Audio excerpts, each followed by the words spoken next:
You're listening to an Airwave Media Podcast. This episode is brought to you by Redfin. You're listening to a podcast, which means you're probably multitasking. Maybe even scrolling home listings on Redfin, saving homes without expecting to get them. But Redfin isn't just built for endless browsing. It's built to help you find and own a home. With agents who close twice as many deals, when you find the one, you've got a real shot at getting it. Get started at redfin.com. Own the dream. Your favorite local grocery stores like Kroger, Ralph's, Fred Meyer, and more are now delivering on Uber Eats. Get 40% off your order of fresh, quality ingredients. Whether you just got home to an empty fridge or suddenly got a craving to whip up something new, you can get everything you need delivered in as little as 25 minutes. Get 40% off your order with code Kroger2026. Plus, members get $0 delivery fees. Order now on Uber Eats. Orders of $30 or more save up to $25. Ends 4/30/26. See app for details. This episode is brought to you by our Patreon members. Thank you so much. You're the reason this podcast is still going. If everyone who listened to this podcast gave just $1 a month, we could both turn this podcast into a full-time job and be certain that we could keep it going throughout the pandemic and keep bringing you more episodes. It would be a win for everyone. If you're not a member and you're able to donate, go to patreon.com/ancienthistoryfangirl. Members get ad-free episodes, extra episodes about fascinating topics, and hilarious, mostly drunken conversations we've had with other podcasters and guests. Go to patreon.com/ancienthistoryfangirl and sign up today to join the fun. I'm quite an introverted person and I don't always want to go to parties and I don't want to be turned into a bat as a punishment for it.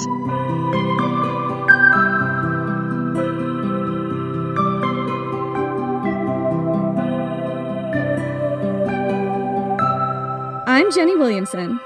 And I'm Jen McMenemy.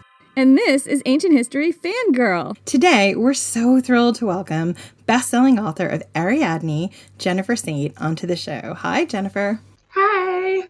Thank you so much for coming on. We are so thrilled to have you here. I'm really excited to be on. I wanted to say that this is one that I've been looking forward to the most because I listened to your podcast all the way through lockdown, and I just wanted to say thank you so much for doing it because it really kept me company, especially when I was at homeschooling my children and couldn't bear to speak to anybody else. It was so nice to be able to put on your podcast and listen to it. So thank you. Oh, you're welcome. We're so happy that we got to keep you company during that time.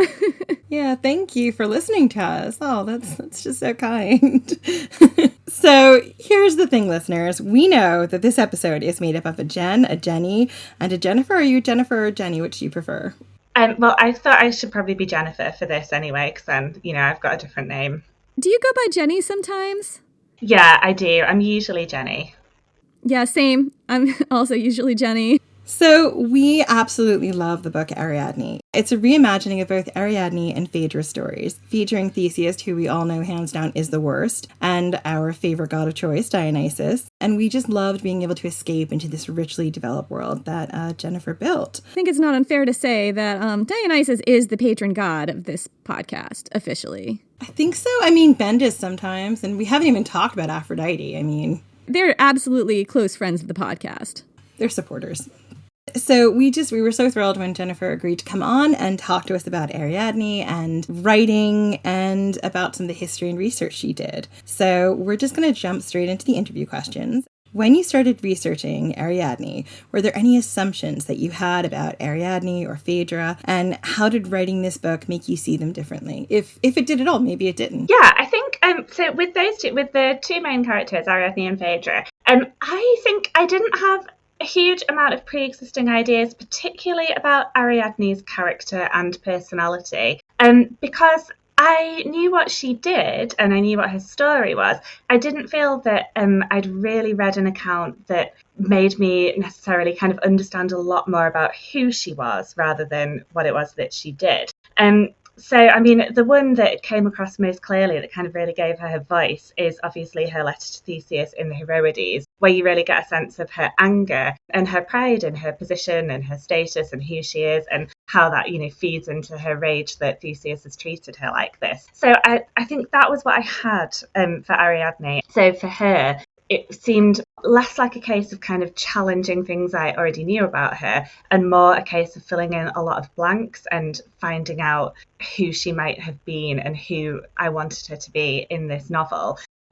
For Phaedra, again, I knew her from the Heroides and also from the Euripides play Hippolytus. So those were two things that I'd studied before, which was really my introduction to Phaedra's character.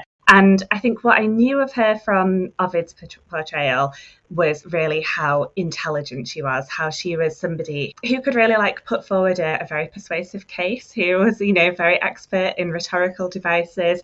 But when I went back and revisited that letter, because those are things I remembered from studying it at university, and I think we looked at it as a persuasive text. And when I went back and read it again, I think coming back to Phaedra, what really struck me about that was yes, it's a very well composed letter. You get a sense of her as this very bold woman, she's declaring her love for her stepson. She's not afraid to go against the conventions of the time. She's not afraid to do the shocking thing. She calls out the gods for behaving so much worse. So I think you really get a sense of her being kind of rebellious as well. But I also thought, going back to it, that she comes across in that as somebody who is trying to present an argument for why somebody should fall in love with her. And that's really not how love works. And that really sent me down a rabbit hole of thinking, well, she is married to Theseus. So what does she know about love? What's kind of happened to her emotional intelligence along the way, enduring being the wife of Theseus for so many years? It's not surprising, really. So that, I think, kind of opened a door to why she did behave the way that she did. I felt it kind of gave me the idea of her as somebody who, yes, is intelligent and bold and rebellious and passionate, but also somebody who perhaps doesn't really understand relationships so well. And in the Euripides play in Hippolytus, she's presented so sympathetically, and that's something that I only became more sympathetic with Phaedra as I developed her as a character. Yeah, I wasn't expecting to like Phaedra as much as I liked her, but I really, I felt for her so much. Do you feel that writing about these women's lives gave you a window into what the lives of women in ancient Greece or, maybe Minoan Greece were like? Yeah, I mean, I suppose that immersing myself in their world just really reinforced to me how, as much as, and I think the way that Ovid presents them and the way that I wanted to present them is women who have a really powerful sense of their own agency and what they want their destiny to be. But in the world that they live in, they are pretty much powerless to control that. This is a world very much run by men for men, and trying to piece together their lives made me see how few options that they really had. And I think that was something that only kind of intensified as I went further into it. And I was shocked as well, though, because I was expecting that, because, this is the ancient world, this is the Bronze Age, it's a misogynistic society, it's patriarchy. But I would always say with this novel, I don't think that I would have written the same novel before the Me Too movement. And I think that something that really came across to me was that although this is a different society and women's lives were obviously in many ways a lot worse, there are a shocking number of parallels in terms of the misogynistic attitudes and in particular the victim blaming. So it wasn't completely alien, unfortunately.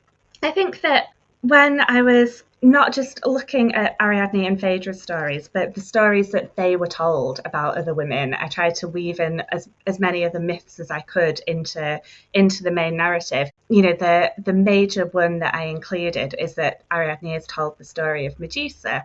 And I feel like Medusa was kind of brought into the Me Too discourse. I know that I definitely saw things about her, things like the statue that was put up on Wall Street, that some people were saying, this is amazing because here is a victim of sexual assault and she's standing there really powerfully kind of calling everybody to account.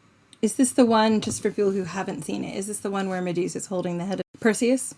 Yeah, so it's like a very kind of vengeful statement to make. And the fact that it was put in the financial district in this kind of centre of male power, I guess, reinforces that. And I saw a lot of conversation about it, and some people took issue with the way that she's presented, like she's very kind of beautiful and perfect looking. And there was a lot of discussion I saw about what does a victim have to be like for us to sympathise with her. I felt that that was something that we're discussing now, and it's something that we're discussing when we look back at ancient myths. I just feel that Medusa seems to be a very relevant figure today in terms of how we treat women who suffer that kind of assault, which is, we know from the Me Too movement, an awful lot of women. And I think we probably all know women who have been through that kind of situation and been treated in that way. And, you know, she is literally monstered, but that's something that happens in a more metaphorical way all the time and is still happening. I think I felt so angry seeing this huge movement, this huge swell of Me Too, Me Too, Me Too, and thinking also, them too, things haven't changed enough in 3,000 years. And I really think that inspired a lot of what I was writing and the kind of stories that I chose to include and the way that I chose to present them. And she's really having a moment right now. I've got a proof of the Jessie Burton novel about Medusa. I've got Anwen Kaya's novel about Medusa. Rosie Hewlett has just won an award for her book about Medusa. Natalie Haynes has got a book coming out. So I think that everybody is very interested in her right now. I think what really opened my eyes to this was that, seminal Myths Baby episode on her, because the story we know about Medusa is that she turns people to stone and that Perseus kills her and cuts off her head, and there's a mirror. Like, this is my very general, non-informed understanding of that story. Yeah, I mean, you're not wrong. That is how the story is. And what's awful about it in a lot of ways is I feel like her head is like a wedding present for a guy who wants to marry his mom. Like, it's a horrible story. Liv's episode was one of the first things I heard that critically looked at it, and I was like, man, I never knew about the Poseidon bit, because I'd always followed the sort of line where she was born a Gorgon. I didn't really know about the myth where essentially Medusa in some mythology was a priestess of Athena, and Poseidon, he rapes her, and as a result, Athena, because she can't get back at Poseidon, gets back at Medusa and turns her into a Gorgon who turns people into stone. I mean, this is a lot of the ways that female goddesses behave in ancient Greek mythology, particularly when they can't express their rage at men. It tends to be expressed against the women who were a lot of times not willing sexual participants. Yeah, I think that's such a really good point about how in Greek mythology, and we see it in different aspects of history, about different women being turned on each other. And I think that's really a key aspect of how patriarchy works. Let's get back to the book. So, Jenny, what research did you do to get into the world of Minoan Crete? So what I would say, first of all, is I am absolutely not a historian. So, I mean, I read classical studies for my degree, but my focus was always on the mythology. And so, I know the stories, and I don't know so much about the actual kind of physical history, which is one of the reasons that I really love your podcast, because I learn so many things. For recreating Minoan Crete, I really had to work because I would sit down to write, and then I would think, hang on, I don't know, like, where are they? What are they wearing? What are they doing? What are they eating? There's so many things I don't know before I can write this, one tiny paragraph trying to set the scene. I have to go and read for about an hour to work out what the scene actually is. This is something I faced as well. This is why I started a podcast. Yeah, it's hard, isn't it? It's like it's 3,000 years ago, and what survives is all in fragments. It's all in ruins and little bits. So I had a really strong sense of the atmosphere, because I think that's what comes across from the stories, from the mythology.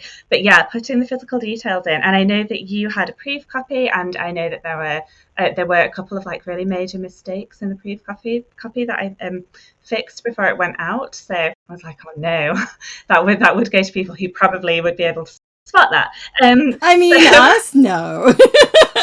No. What are you talking about? I was fixing things right up until the end. There's some frantic emails just before it all went to print. So I did things like, I went back to Homer quite a lot. So, not necessarily specifically I'm talking about Minoan Crete, but what I did was to go back and read the Odyssey to get more of a sense of kind of domestic settings of what palaces, because that's a really good thing in the Odyssey as well. There tends to be great long lists of things. And I was going to say, that's Homer's thing. Yeah. you'll get kind of ideas about materials and textures and colours and all the rest of it. And it's so interesting, like I had a couple of different translations, and so you get different ideas from even different translations of the same text. And the other like major source of inspiration visually particularly was in the British Museum. And so I was writing pre-pandemic when obviously it was much easier to go. I don't live in London, I live in the north of England, but my sister's in London and I would go down, and I always like to go to the British Museum. I took my kids. My youngest was absolutely horrified about how much was broken there. It's like, how can they put all this stuff on display? It's all broken. It's ridiculous. Things tend to get broken over the eons. Funny enough. It just happens. Exactly. Yeah. But, you know, they have a whole section on Minoan Crete, and even also, they've got the Mycenaean cabinet, which I have been looking at online over the past year while I've been writing my second novel, because you can see their collection online if you can't actually get there.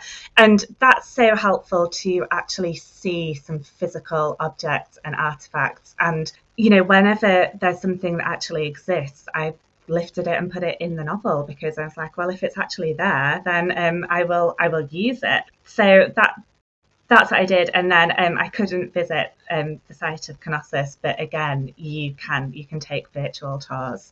And, you know, I think seeing like so much of where you see like the red columns of the Palace of Knossos, and I found things like that so helpful in terms of bringing it to life in colour, because obviously so many of the statues and things that we have, you know, they've lost all the paint. There is so much where things are well preserved. It's just a gift. Absolutely, yeah. Knossos is one of my favorite places in the world. I've been before. We're planning to go again, and I just love it. I just love old things. You did dig into the Minoan culture, and I totally understand, you know, this feeling of being completely overwhelmed by the history, because I'm also trying to write a historical novel, which is not as historical as I would like it to be. And it's an occasionally true story. And I think people have different feelings about that, because I know people who are really, you know, they want every historical novel that they read to be absolutely 100% true. And I'm more of a, if you're drawing me into the story and I don't notice things that are too egregious, or for some reason I've been persuaded to accept a world where things are a mix of history and fantasy, then I really don't mind. Readers will be generous with you sometimes. I will. Your book has lots of different characters from mythology, including Ariadne, Phaedra, Pasiphae, Daedalus, Dionysus, and Theseus. Which character did you find the most surprising to write about? Well, probably the character I was actually most surprised about when I was like researching what I was going to do with all the characters, probably it was actually Minos. So the first thing I did when I started researching was to get out the Oxford Classical Dictionary that I used during my degree, and I went to all the main characters. And one of the main things it said about Minos was the myth about him and Scylla, not Scylla from the Odyssey with the dog's head, but the girl in the kingdom of Megara, the princess who betrays her father because she falls in love with Minos, and then the way that he treats her, which is the prologue of the novel. If anyone doesn't know how he treats her, how does he treat her? Yeah, sorry, spot the person who's not a podcaster. So Minos invades her kingdom just because he can. I mean, why not? And her father is invincible. He has this magical lock of purple hair, and as long as he has that lock of hair, he can't be killed. But his daughter falls in love with Minos, and she decides to betray her father and to tell Minos, just cut his hair and you'll be able to kill him. So he does. But he takes advantage of the information, but he's so disgusted by the fact that this woman would betray her father that then he ties her to the back of his boat and drowns her as he sails away. That was the most kind of shocking thing I think that I discovered. And so I put it into the prologue of the novel, because not only is it really horrific, but what I knew about Minos before was that after he died, he became a judge in the underworld. So I was expecting him to be this kind of model of righteousness, though obviously he does go on to demand a sacrifice of 14 Athenian children to feed to the Minotaur. So I knew there were issues with his character, but that one was such a kind of calculated, cruel act. And to me, it served as well as such a kind of microcosm of the whole story that I was telling, and such a clear warning to Ariadne. And it really set the stakes for Ariadne's decision later. You know, she knows what kind of a man her father is, and so it makes that decision that she then faces. Should she help Theseus? Should she put an end to the slaughter? It really makes that a more difficult decision to make.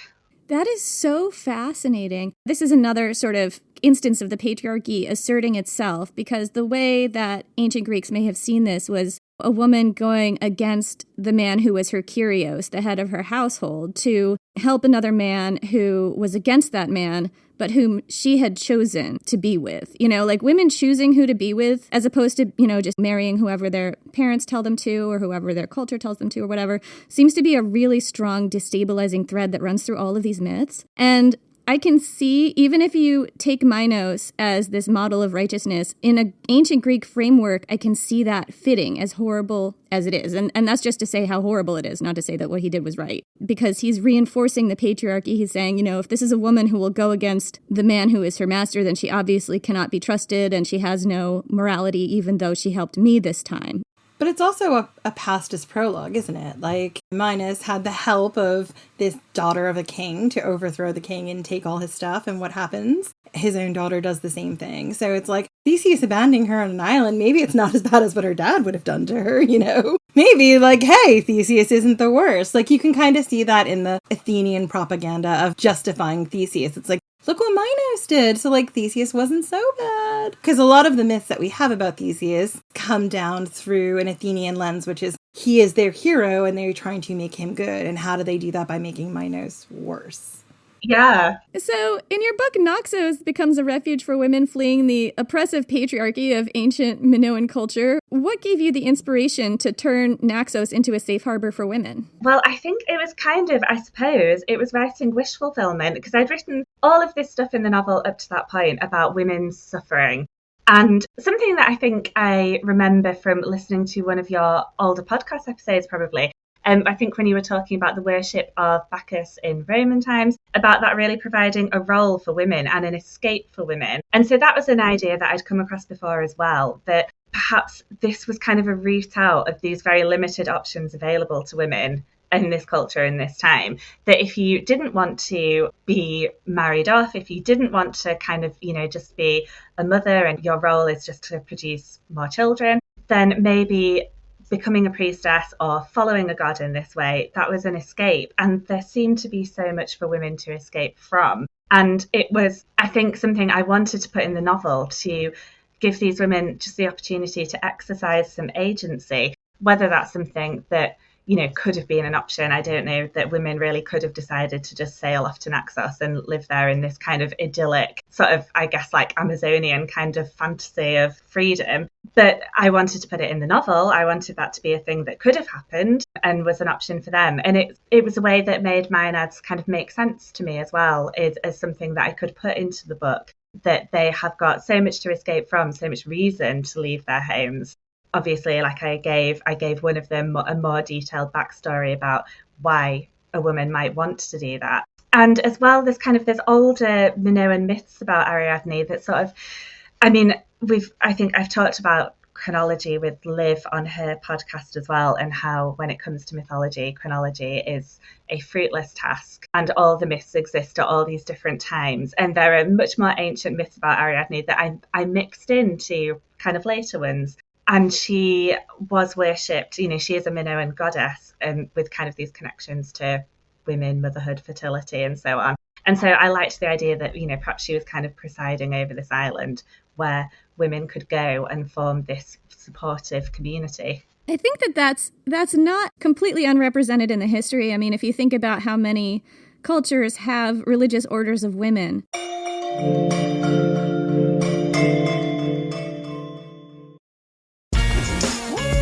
Refreshing wild cherry cola meets smooth cream.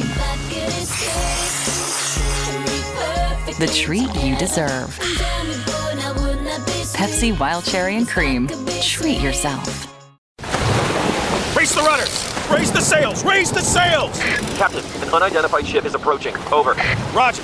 Wait, is that an Enterprise sales solution? Reach sales professionals, not professional sailors. With LinkedIn ads, you can target the right people by industry, job title, and more. Start converting your B2B audience today. Spend $250 on your first campaign and get a free $250 credit for the next one.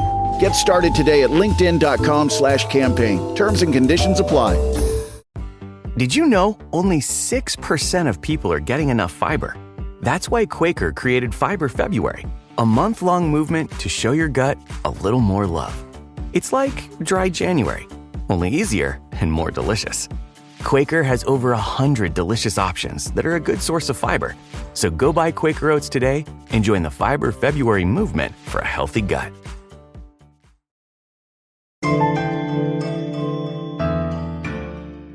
So Dionysus is portrayed in the book as well. I really loved how you recreated the rituals, and there was a certain rawness to that. And I like that aspect of it because we'd done so much studying of Dionysus. And I guess my question is, what are your feelings about recreating ancient rituals like that? Well, it's really difficult, isn't it? Because so much about rituals is, so many of them are mystery cults and, therefore mysterious. And so there's so much that we don't know. And I think that I drew probably most actually from Donna Tartt's The Secret History. So, a much more like a contemporary novel, because in that, this group of students try to recreate Dionysian rituals, and she does it in such a chilling, creepy way. And that was really the atmosphere that I was trying to create for the rituals in the woods. So actually that was probably drawing on a more modern source rather than an ancient one for the feeling of it. Because what the ancient sources describe about what the women do in those woods with the goats and so on, it is so horrifying, and I wanted it to feel like a horror movie kind of moment. As well, I really drew on, in Ovid's Metamorphoses, the episode with the daughters of Minyas, and I went and had another look back at that, because that is incredibly creepy and eerie, that they're these three women who reject the worship of Dionysus, and they sit there telling stories instead of going out and participating in a festival or something that's going on. And he punishes them, and it's twilight falls, these vines start to grow, and then slowly he transforms them into bats. And that, I realised I had drawn on that more than I even realised, because I had the vines growing when Dionysus arrives on Naxos. And I thought, I think I took that from the Metamorphoses. I think this is the other thing about trying to pick out inspiration, is that not being an academic, all of my research is incredibly convoluted and scattered, and I write things down and I forget to even write down where I got them from. And also sometimes a scene from the novel will come out of maybe one line that I've spotted somewhere, and then that'll kind of give the inspiration for a whole sort of episode in the novel. But I definitely remember trying to recreate that sort of atmosphere where there's that creeping menace of Dionysus. When he's vengeful, when he's angry, he's definitely not somebody that you would want to be on that side of him. Yeah, and you're absolutely right. What you're picking up about Dionysus is there is an eeriness. There's an old, kind of seminal, raw, older than humanity creepiness that goes on when he's crossed, and it's about madness. It's about growing things and decay, and it's hard to express in words. But yeah, absolutely. So one of my favorite things about the novel was that we got to see the lives of two very different women. Ariadne, who sort of chooses to live away from the world. She secrets herself on the island of Naxos. She trusts her husband. She finds comfort in motherhood and sort of making the island her own sanctuary. And Phaedra, who is forced to interact with the outside world, and she has to deal with being married to Theseus. And she has to find her place in a foreign city that is kind of hostile to her because their people were fed to her brother. That's valid. I think she also in the novel agrees that it's valid. Phaedra doesn't find comfort in being the mother of the future kings of Athens. She struggles with this. Do you feel like this may have been a common or uncovered aspect of life for a lot of women in ancient Greece? Yeah, so two of the major relationships, kind of themes that I wanted to explore in the novel were sisterhood and motherhood. I didn't just want to look at these women in relation to the men that define their stories. I did want to explore the other kind of relationships that they had. And when it came to motherhood, I definitely wanted to explore how they could have had really quite different experiences of being mothers. So I've got children, And I chose to have children. And so, I love my children, I love being a mother, but it is still hard. And even in the modern age, even with all the, medical advancements that we have, there's still so many difficulties around it. There's still postnatal depression, birth trauma, dealing with sleep deprivation, all of these things that can happen when you have children, that if you have control over your fertility and you have chosen who you want to have your children with, then these are easier things. Well, not always. I certainly don't want to say they're easy to deal with. But when I was thinking about women in the ancient world, when I imagined facing those kind of difficulties, but you have no control over whether or not you're going to have children, or very little control, you might not be able to choose how many children you have, how to space out your children. I imagined the pressure and the suffering and the fear that would go along with it, because it was such a dangerous experience for women to go through, pregnancy and birth. So infant mortality and child mortality was so high. So you could go through all of that and then suffer the agony of losing your children. And that comes up in so many myths, that I think, like the kind of the loss of children and the effect that has on people. And, it wouldn't be an easy road to walk for a lot of women, and there wouldn't be any understanding of, surely women would experience postnatal depression, but there was no terminology for it. Would there necessarily be any support for it? If you are somewhere like Ariadne is on Naxos, where there is a community of women around you to support you and help you, maybe you'll be fine. But if you are someone like Phaedra in a hostile city where there's this history of their citizens being fed to your family and so on, then you're incredibly isolated, and your children are Theseus's children, and maybe your sons have got Theseus's features. Motherhood then becomes something incredibly challenging and difficult to deal with, and it really made sense to me to see Phaedra in that way, and I didn't want to just present an entirely negative view of it, because I imagine for a lot of women, children would be their comfort, would be a fulfilling purpose in life, but definitely not for everybody. And so I thought having the two sisters experience it in different ways would be a really interesting balance to strike. Yeah, I love that about the book, because I think even now it's kind of taboo to say that you don't enjoy motherhood if you're a mother. And a lot of women have experiences that are not just the sort of unmitigated joy that we're all expected to feel. I mean, I'm child-free. I didn't want to have kids, and I have friends who have children, and a lot of them, even the ones that absolutely love it, don't love it all the time. And for some, it's been a lot more difficult than for others, and I've seen how hard it is to even admit that you have those feelings.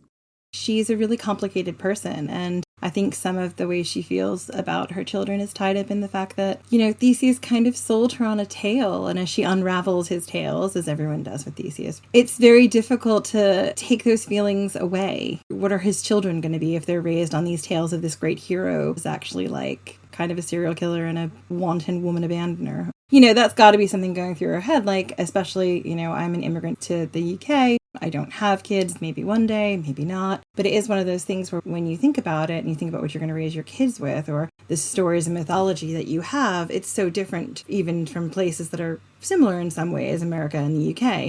It's very different. The stories that you tell, the things that you value, if you're going to give that to a child, how does that work? Like, you don't see her getting a chance to think about, I'm going to teach my child these Cretan cultural things. It's all about her changing to adapt into the culture she has come to, which is Athenian culture, and raising her boys to be Athenian boys. It's nice to see that experience reflected, because that was a huge thing for a lot of women, particularly, we think, princesses had it easy, and they definitely had it easier than some. But a lot of times they would be married off somewhere foreign, and this is what they'd have to deal with. I think one thing that really comes across in our research about Athenian culture in particular was how xenophobic it was, and how many laws that there were basically persecuting marriages that were between a foreigner and a citizen. There were parts, periods in history where, as I understand it, those marriages were illegal. And you see things like threads in the mythology, like in Medea and other myths, where the wife being foreign was a big deal. Yeah, I think,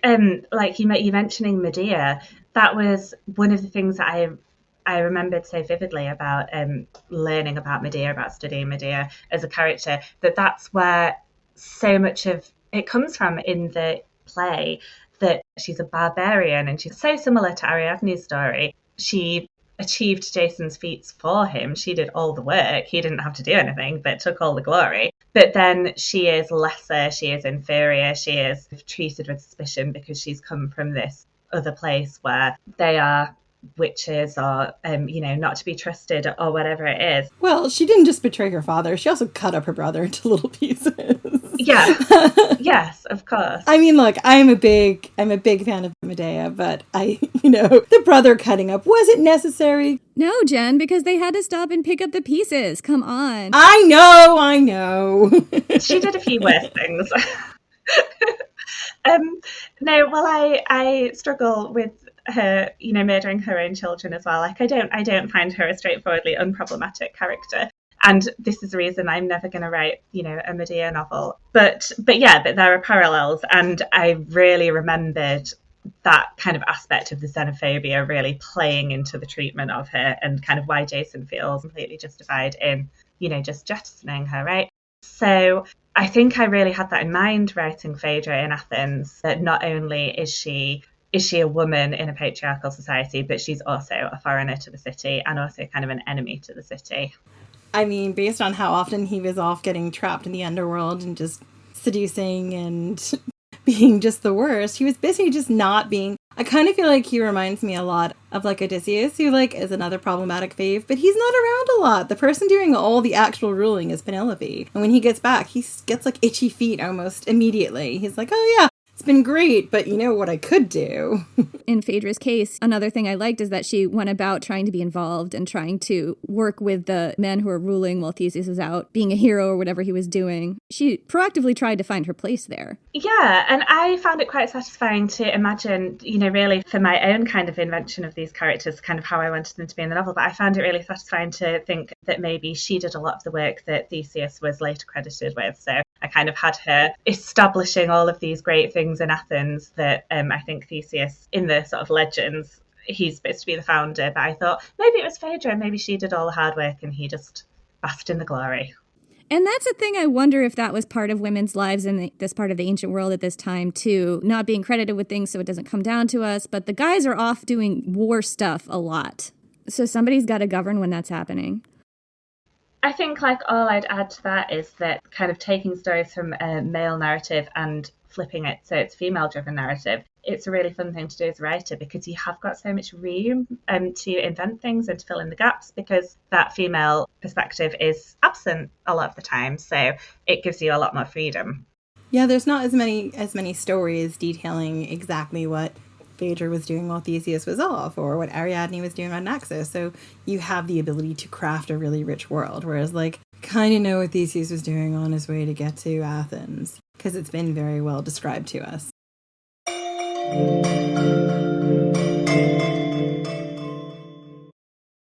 It's the Paradise Podcast. I am your host, Ryan Michelle Bethay, with my husband, Sterling. What's up? Join us here on Hulu and Hulu on Disney Plus, where we'll discuss each episode with the cast and crew of Paradise. I'll be getting all the secrets from Dan Fogelman, James Marsden, Shailene Woodley, Julianne Nicholson, and Sterling Kelby-Brown. Woo! Paradise, the official podcast, is now streaming. And stream Paradise on Hulu and Hulu on Disney Plus. Is there a baby in your life who's about to start solid foods? This can be such a confusing and stressful time. As a mom of 7, I really struggled with spoon feeding my oldest baby. But once I realized that babies can safely feed themselves real, wholesome foods using the principles of baby-led weaning, feeding the rest of my babies became an actually enjoyable experience instead of something that I used to dread. Hi, I'm Katie Ferraro, college nutrition professor and dietitian specializing in baby-led weaning, and I host the Baby-Led Weaning Made Easy podcast. Each week, we cover evidence-based, safe infant feeding practices for parents and caregivers of babies who are 6 to 12 months of age. So, if you're confused by all the conflicting info you hear about starting solid foods, or you want easy, actionable tips on how to safely prep food for your baby, or introduce allergenic foods, or figure out when to drop a milk feed, we cover all that and more, plus interviews with the world's leading feeding experts in 2 new episodes each week. Search Baby-Led Weaning wherever you listen to podcasts, and happy feeding. So this question is a little spoilery. It's about Dionysus. So one of the things that I love about Dionysus is that, number one, he makes just the most epic of all entrances when he meets Ariadne. But he's so very different from Theseus, and you work really hard to show them as being very different characters. Do you want to talk about how you crafted him there? Or do you want to talk about that and also the spoiler, which is, as the story goes on, Dionysus kind of subverts to the patriarchy. He takes a turn. No, that's right. I mean, I think, like I have talked about it a little bit, that, yeah, his character does change. I'll phrase things as carefully as I can and try not to give too much away. Bringing him into the novel after Theseus's abandonment of Ariadne, after we've realised really how terrible a man Theseus is, bringing Dionysus into the novel just felt like such a great tone shift. And so it was really nice just really fun to write that section and to bring in some magic and to write a god into the story. And I love the story of how he shows up on Naxos, that he has kind of tricked these slavers into kidnapping him, and then he turns the tables on them. So all of that, it felt like just a really great way to bring some much needed light into the novel. Greek myth is so drenched in tragedy and suffering and horror that when you can take a character like Dionysus, it's really satisfying to do that. And he's just so interesting. And like you said, he's the patron god of your podcast with good reason. Absolutely. Praise Dio. Praise Dio. So, I mean, I found that probably harder to write than you're trying to create like a really charismatic, intriguing, seductive character. And in some ways, it's easier to write somebody like Theseus, who is awful. But I really enjoyed it. And I think that, I would hope that it really came across that he's somebody that Ariadne can actually fall in love with, and that he is different to the other men that she's known so far. But he's still an Olympian god, and there are still some very dark stories about Dionysus. And I think that he seemed to me to be somebody who, yes, he's great when things are going his way, but he, like the other Olympian gods, he wants what the gods have got. He does want worship, and he does want power, and he does want his ego to be massaged. And when people choose not to, like I talked about the daughters of Minyas, who really are not doing anything that merits the punishment that he inflicts upon them. We're just going to sit here and not bother anyone. Like they were just like, we're going to keep spinning wool or something. It was something bizarre, right? Yeah. And he's like, no, come party. Yeah, and they just don't want to. But you also don't want to be devoured by vines and turned into a bat. So there you go. I mean, and that's absolutely something we talked about in our episodes about Dionysus. It really is like worship me or else. Yeah, exactly. And I'm quite an introverted person, and I don't always want to go to parties, and I don't want to be turned into a bat as a punishment for it. So, yeah, and then obviously the Bacchae, what happens to Pentheus, what happens to those women of Argos. When Dionysus is angry, his punishments are so brutal and so very calculated to cause maximum suffering. And you talked about Dionysus being associated with madness. And I guess it's kind of the two sides to that. There's that kind of really joyful madness. And I suppose, this is like, he's the god of wine and drinking. And it's like those two sides to it where, everything is so much fun and you're having a great time with Dionysus. But then there is that violent, much more frightening, out of control side. And I definitely wanted to portray both of those. And, that the whole novel is really about how women can survive in this very patriarchal world. And there is nothing more patriarchal than the structure of the Olympian gods. Even the goddesses, the women, they are absolutely acting in service of patriarchy all the time as well. So I couldn't really give Dionysus a free pass. It reminds me what you were talking about with the madness. Jenny, do you remember the quote you had about Dionysus at the symposium? Yeah, so there's a very fragmentary play from ancient classical Greece. But the point is that there is a scene at a symposium. So basically, there would be these giant cauldrons of wine called craters, and you would mix the wine with water. There would be this person called a symposiarch, who is kind of the master of ceremonies, and that person was in charge of mixing wine and water in the crater to decide what kind of a party it is. Is this the kind of party where we're all just going to stay up and debate philosophical concepts until dawn, or is this the kind of party that devolves into debauchery and madness? And there was this amazing quote from this symposium in this play where Dionysus was the symposiarch, and he was in charge of mixing the wine and the water, and he was explaining to people his crater management strategy, where he said, I don't have it in front of me, but the first crater is for joy and laughter, and the second crater is for long conversations, and the third crater is for departing and having a nice night and passing out and going to bed. And then he said, and then the next craters are not mine anymore. And those are the craters that the fifth and sixth and seventh are the craters of depression and violence and madness and all that stuff. It's a pretty great quote. That's so Dionysus in a party. Like, you always know when you're like, stop with the wine or the margaritas. You will be a happy bunny now. If you continue with the wine or the margaritas, I don't know which way it will tip, but it may not tip in the way you want it to. Don't look at me because those aren't my craters. But I would debate that. I think those are very much Dionysus's craters. They are his craters. Oh, they are. I feel like they are, yeah. So this episode will probably come out in February? Or maybe not, maybe sooner. We're still setting the schedule for our new season. But we want to talk a little bit about Electra and what you can tell us. So first off, Ariadne will be out very soon in paperback. No, Ariadne will be out in February of 22 in paperback. So go pick up your copy of Ariadne now. If you have not read it, you should read it. It's really good, very enjoyable. But if you have read it and you're like, what is Jennifer Saint writing next? We have a little teaser for you. We're going to ask a couple questions about her new book, Electra, which will be out in May 2022, which you can pre-order now. So, Jennifer, what can you tell us about Electra? Electra is my second novel, and it tells the story of the women whose lives are shattered by Agamemnon. So it has three narrators, like Ariadne has Ariadne and Phaedra. Electra tells the story from Clytemnestra's point of view, from Cassandra's point of view, and from Electra's point of view. So it spans a vast amount of time and some very different experiences of Agamemnon and very different attitudes towards him. And it's another, obviously, a story from the female perspective of the women in mythology. And I think quite different in tone from Ariadne, but with some similar ideas as well.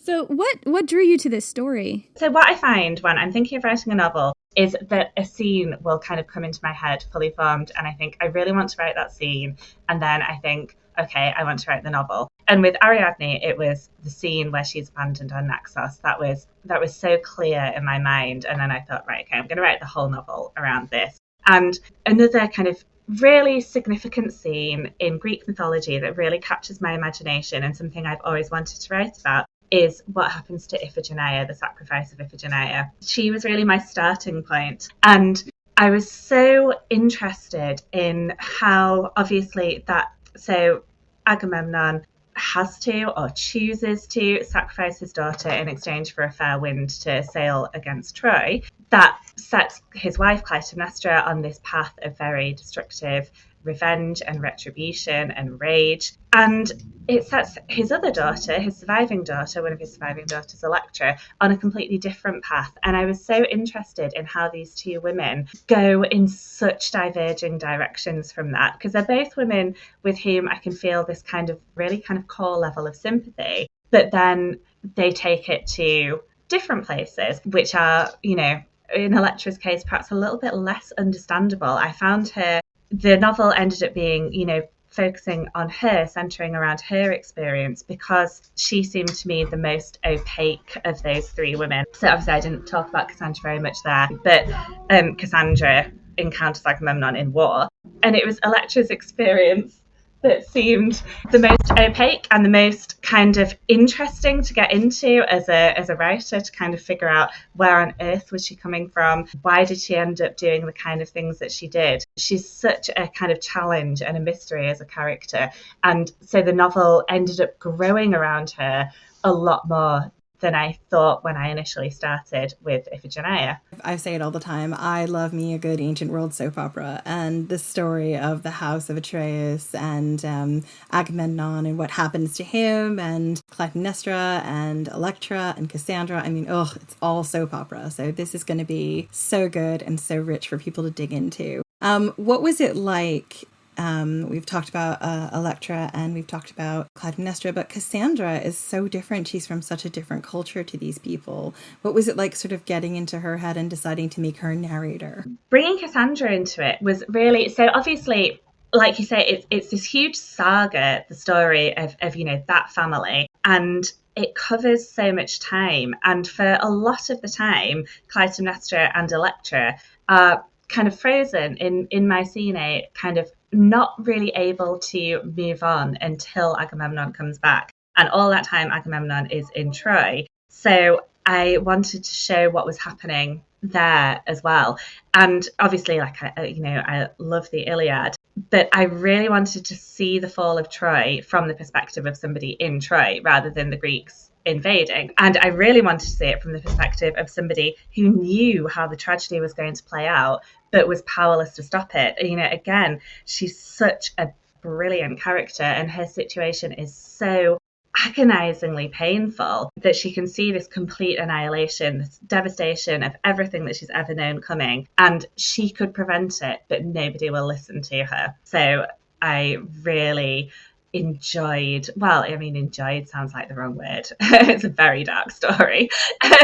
But it was so good just to be on that side, I think, of the Trojan walls, to kind of see it happening from within. And also I wrote a lot of it in lockdown, and so I think kind of writing about somebody in a besieged city unable to get out seemed to feel very relevant as well. The first episode of our podcast is called How to Survive a Siege, and it's all about the experience of being in a siege and being involved in a siege. And at the time, it just seemed like such a foreign, completely different experience than anyone I knew had ever been through. And it seemed like something that, people in the ancient world just dealt with periodically. And now I'm like, yeah, I'm not equating coronavirus with an actual physical siege, but I can understand certain aspects of that, like the danger outside and being stuck indoors and not being able to go anywhere, and food shortages sometimes. And also the danger that happens inside, because so often a lot of sieges ended because disease broke out within the cities that were besieged because of poor sanitation, poor food, violence. Yeah, suddenly we're all closer to the ancients. It's not good. It's not a good sign. Thank you so much for being on the podcast with us. Do you want to give a shout out to where people can find you on the web? Yeah, sure. So you can find me on Instagram, jennifer.saint.author, and I'm on Twitter at jennysaint. And thank you so much for having me on the podcast. It's like a dream come true. You're welcome. We're so happy to have you. Thank you for agreeing to come on and hang out with us. Right, Jenny. So do we want to do our sign off as well?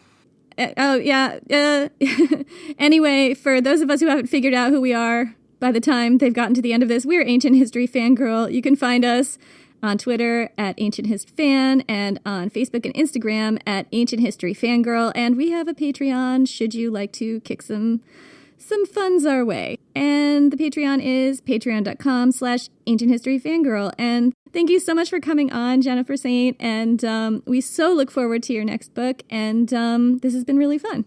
Yeah, you're welcome back anytime. Thank you.